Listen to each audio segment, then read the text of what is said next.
Non, attends, tu es sérieux? Tout ça, c'est DJ. Il n'a pas posé la question si j'ai enregistré.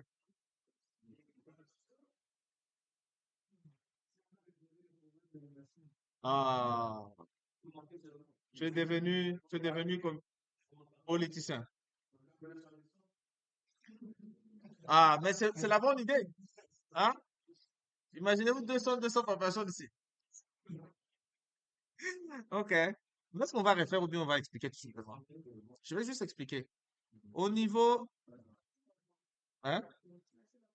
J'ai déjà lancé la vidéo.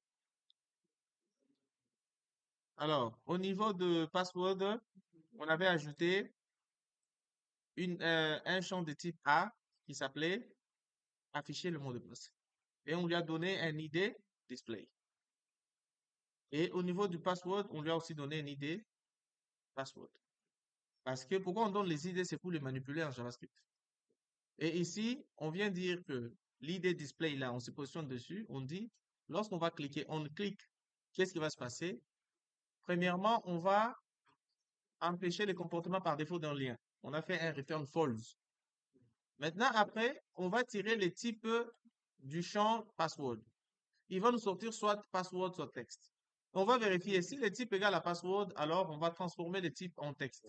Et si le champ égale à texte, on va transformer ça en password. Et ici, c'est juste pour changer le libellé là. Cacher le mot de passe et afficher le mot de passe. Et ici, vous n'avez pas à faire beaucoup d'efforts. Vous pouvez même copier-coller ça, c'est tout. Mais ce que vous devez comprendre, c'est que ça, c'est un autre cours à part entière. Et il y a beaucoup de choses dans JavaScript aussi. C'est juste, bon, vous êtes obligé de combiner parfois certaines connaissances parce que vous allez travailler sur des projets comme ça, ou même pour traiter en Ajax. Vous voyez la façon dont on enregistre un utilisateur. On peut faire un traitement de ça en Ajax sans charger la page. Et là, on est obligé de passer par le JavaScript, le jQuery. Je pense que ça, on va l'aborder demain. Mais aujourd'hui, je vais très rapidement aborder la question d'API. Je vais créer une seule API. Et si aujourd'hui, Monsieur Gakono a prévu faire soit Vue, euh, soit Flutter, je vais lui conseiller de faire maintenant comment est-ce que l'API que vous avez créé là, vous pouvez consommer ça dans son application. Monsieur Gakono, ça peut aller, non? Pas aujourd'hui, hein? Il y a un TP? D'accord. Donc, sûrement, peut-être vous allez le faire demain. Mais nous, on va produire une API. On va consommer cette API-là en passant par un client HTTP. Très rapidement. Et puis, on va s'arrêter. Ah, les API. Ouais, ouais, ouais, je sais que c'est les bords que tu aimes. Bon, déjà, nous, on a toujours l'habitude de structurer bien notre projet, hein, parce que vraiment, sinon, vous vous perdez dans cet univers de l'armée. Alors, pour les API, qu'est-ce que nous, on fait souvent? On a ici un contrôleur HTTP contrôleur, nous avons user contrôleur. Ici, nous, on veut faire la différence entre les contrôleurs qui sont consommés du côté web, du côté full stack, et les contrôleurs qui vont être consommés du côté API. Je vais vous donner un exemple. Je vais créer un contrôleur, mais la vidéo est active, mon frère. Je vais créer un contrôleur qui va être... Hein? Ça tourne, mon frère, en background. Vous êtes sensible comme ça, là?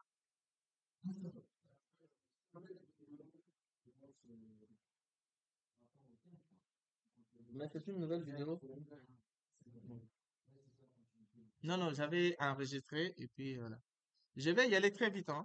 Je vais créer un contrôleur, mais que je vais mettre dans un sous-dossier que je vais appeler API. Donc, ce contrôleur-là viendra ici, dans contrôleur, mais il va entrer dans un sous-dossier qui va s'appeler API pour séparer un peu les choses. Donc, make, deux points, contrôleur. Et ici, je vais lui dire, au lieu de donner directement le nom du contrôleur, je vais dire API anti-slash, parce que je suis sur Windows, API anti-slash, et puis je vais dire user controller. Voilà. Je sais pas si vous voyez, et je vais faire ça. Il va créer, vous voyez, il crée un sous-dossier API et il met ça user. Donc, quand je viendrai dans contrôleur, j'ai un sous-dossier API et à l'intérieur, j'ai user controller. Et ici, c'est là que je vais travailler avec mes API. Et ici, j'ai juste besoin d'abord d'une API pour afficher les utilisateurs. Pour ça, je vais juste créer une fonction users, tous les utilisateurs. Et cette fonction va retourner quoi? Va retourner les utilisateurs. Donc, je vais faire users égale à user all. Et puis, pour le retourner, vu que les API maintenant, ils jouent beaucoup sur le serveur HTTP, je vais importer un contrôle Alt I. Alors, il va importer les users qui se trouvent dans app modèle user. Et comme je dois retourner une réponse HTTP, je dois faire return response et la réponse doit être au format JSON. Et ici, je dis maintenant que si tout va bien, je vais dire par exemple ça cesse à tout pour dire que c'est passé. Deuxièmement, message, je dis ici, je peux dire liste des utilisateurs. Virgule. Et là où il y a data, pour dire je retourne un objet et je retourne users. C'est tout. Et quand je vais aller sur Postman, il me faudra maintenant appeler ces utilisateurs pour tester mon API. Si M. Gakono n'est pas prêt avec une application Vue.js ou une application Flutter, il y a des outils qui vont nous permettre de tester notre API. Ces outils se comportent de la même manière que votre Vue.js ou je sais pas moi, Flutter. Moi, j'ai lancé un outil qui s'appelle Postman. Sûrement qu'on va l'installer avec vous. Ils ont un API Dog. Très bien. Donc, moi, je vais créer ici, il n'y a pas de différence, hein. Moi, j'ai créé ici, comme d'habitude, j'ai l'habitude de faire quoi? De créer une structure. Dans mon Postman, je vais créer un dossier que je vais appeler formation Laravel. Et à l'intérieur, c'est ici. Maintenant, je vais essayer de mettre ma requête. Mais ici, quelle requête je vais mettre? Quels sont les liens que je vais mettre pour appeler les utilisateurs? Il faudra maintenant que j'aille au niveau de route pour définir maintenant ma route API. Je vais venir ici, vous voyez, il y a un fichier API.php. Et ici, je vais virer tout ce qu'il y a dedans là. Et je vais créer une route pour pointer sur mes utilisateurs. Comme d'habitude, je peux faire route get. Alors, je peux commencer déjà par préfixe. Et on va commencer par le préfixe API. Après, je vais faire un groupe et puis fonction. Hop, voilà. J'ai d'abord commencé par mettre un préfixe d'API. Deuxièmement, je vais mettre un deuxième préfixe d'utilisateur. Donc, je vais dire préfixe et puis je vais dire users. Et puis, c'est ici que je vais directement balancer le contrôleur. Et ça va être user controller, mais qui se trouve dans API. Regardez, on a deux users. L'autre est dans API, c'est ça qu'on va prendre, 2.2.classe. Virgule, et plutôt groupe, et puis fonction anonyme, qu'on appelle closure. Voilà. Et à l'intérieur ici, on va maintenant mettre notre lien get, et il va pointer sur quoi? Sur users. Voilà. Donc ici, c'est pour dire que notre lien API va être localhost slash formation Laravel. C'était comme ça, slash public slash API. API là, que vous voyez là, c'est ça qu'on a mis dans le préfixe ici. Et puis slash users. Users, c'est ça. Et puis quand vous faites slash, mais vous n'êtes même pas obligé de mettre slash à la fin. Le slash là, c'est pour dire vous vous pointez ici. Mais par défaut, quand il trouve users, même si vous ne faites pas les slash, il va comprendre que c'est le premier qui est là. Et donc, en faisant ces liens-là dans notre Postman, on devait afficher les utilisateurs. Je vais copier le lien là. Je viens dans Postman. Je crée maintenant une requête ici qui va s'appeler euh, liste des utilisateurs. Et je viens coller les liens ici. Vous voyez? Et le type, c'est quoi? C'est le get. C'est le get parce que dans notre contrôleur dans notre route, c'est les types get. On va vérifier si ça marche, hein. Comme on dit, c'est à vos risques et périls. Et quand j'ai fait send, qu'est-ce qui se passe? Alors, regardez ce qu'il me dit, not found. Il me dit tout simplement qu'il n'arrive pas, il n'a pas trouvé, comment on appelle ça? La ressource là. Il n'a pas retrouvé ça. Pourquoi il n'a pas retrouvé ça? Moi, je ne sais pas. Mais on va vérifier. Nous avons localhost, formation Laravel, public, API et users. Et lui n'arrive pas à trouver le lien là. Donc, voilà. Par défaut, est-ce qu'il y a ce qu'on appelle, comment on appelle ça? Est-ce que par défaut, il y a le guard API? Le guard, c'est quoi? C'est que quand vous venez ici au niveau de app providers, vous venez à root provider. En descendant ici, vous allez voir qu'il y a une préfixe API. C'est ça qu'il a détecté. Donc, il y a comme deux API. Donc, ce qu'on va faire, on va revenir à notre API ici. On va juste prendre ça, on coupe et on coupe ça et on colle ça.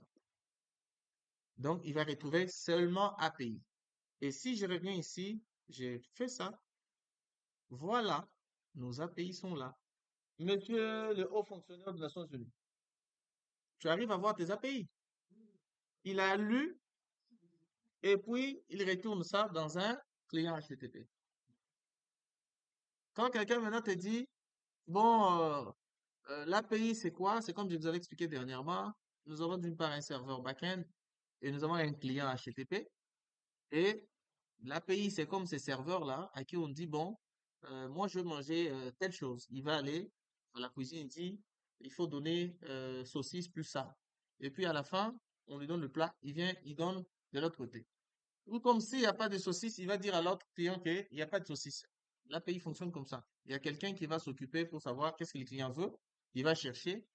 Et si le serveur n'a pas, il va lui dire que non, moi j'ai pas. Donc, c'est une façon de faire de manière très basique une API. Et ça, si vous arrivez à faire ça, vous faites déjà une API.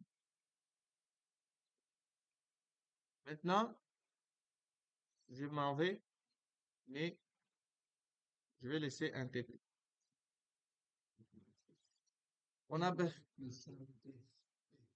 on a besoin qu'on nous crée, je vais enregistrer ça, comme d'habitude, doc3. Point. Alors, hein?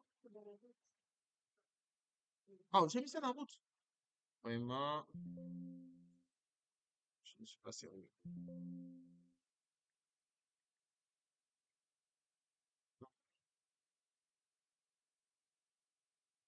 Dis-lui, dis-lui, moi, toi, tu entres en formation, j'ai fini, je le rappelle. Je vais créer un doc3. Point texte. Et ici, on va dire TP sur les API. Alors, voilà, on demande de faire un pull du projet complet sur GitHub et pour certains, un clone.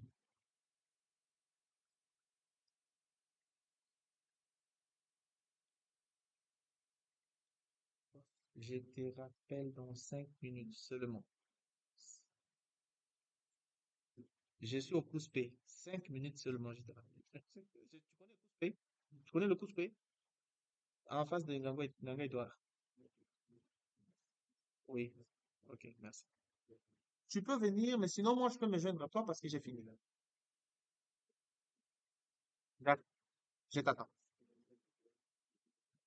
Allô? Allô? On vous demande de faire un pull du projet complet sur GitHub. Et pour certains, un clone. Pourquoi?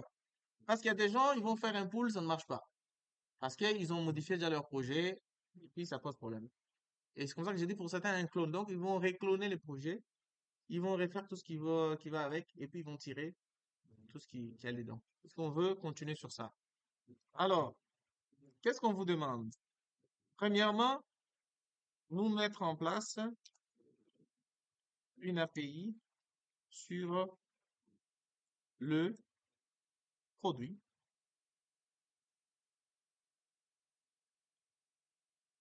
une API sur le commande, voilà. Donc, et dans l'API là, on a besoin juste d'afficher le produit. Ça, c'est aussi simple en fait. Ça, vraiment, on pointe déjà que celui qui va présenter ça, comme ça, il se prépare déjà. Euh, Anna, c'est toi qui vas présenter ça demain. C'est bon, non?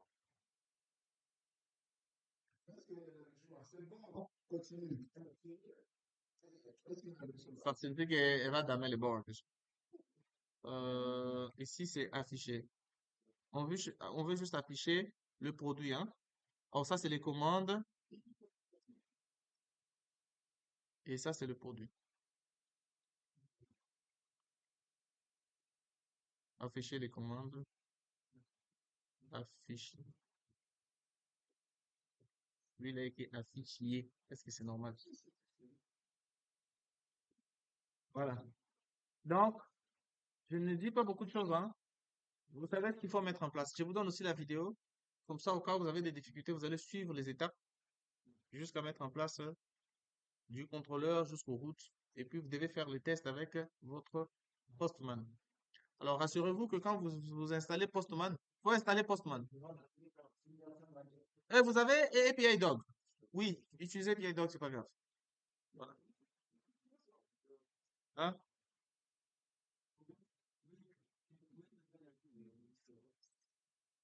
Quoi? Postman? C'est juste Postman comme tu genre les facturiers et les facteurs. Postman et puis c'est bon. Tu l'as vu? Oui, parce que sur Visual Studio, tu peux, en fait, c'est pas l'extension de Postman. Il y a un truc qui s'appelle Tend Client.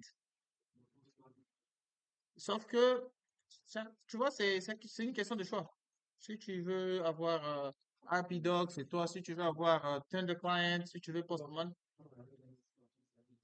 Exactement. Donc, c'est ça que j'ai dit. Ceux-là qui aiment Happy Dog est bien parce que quand vous créez, vous avez la possibilité d'exporter une documentation. Est-ce que vous voyez? Vous pouvez faire une documentation avec et puis vous publier. Les gens vont trouver facile la lecture de vos API. Tu vois, parce qu'une API, c'est comme une instruction que tu donnes à quelqu'un pour qu'il sache comment il va interagir avec ton système. Du coup, quand tu la mets en place, tu dois encore documenter ça.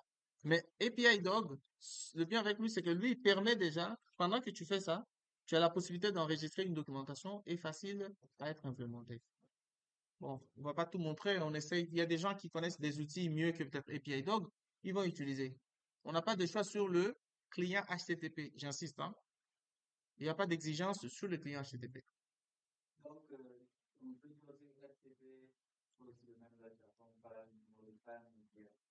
Qui? Non, FileZilla, c'est un FTP ou un SFTP. File Transfer Protocol, c'est pas la même chose. Ouais. Je pense que il pourra avoir un cas lorsqu'on va vouloir balancer notre site sur par exemple, tout ce qu'on fait là, si on veut balancer sur un site mutualisé, par exemple, si on a un hébergement mutualisé, là, on va utiliser FileZilla ou bien WinTP, ou carrément, si on est sur des VPS, on va voir comment est parti de ton serveur, tu vas tirer ça sur GitHub et puis tu es synchrone. Mais pour un début, on fait d'abord ça. S'il vous plaît, que chacun fasse son TP. Pardon, pardon. Mais Anna, c'est elle qui va présenter ça demain. On va cogner le mail pour toi, Anna. Prépare-toi. OK.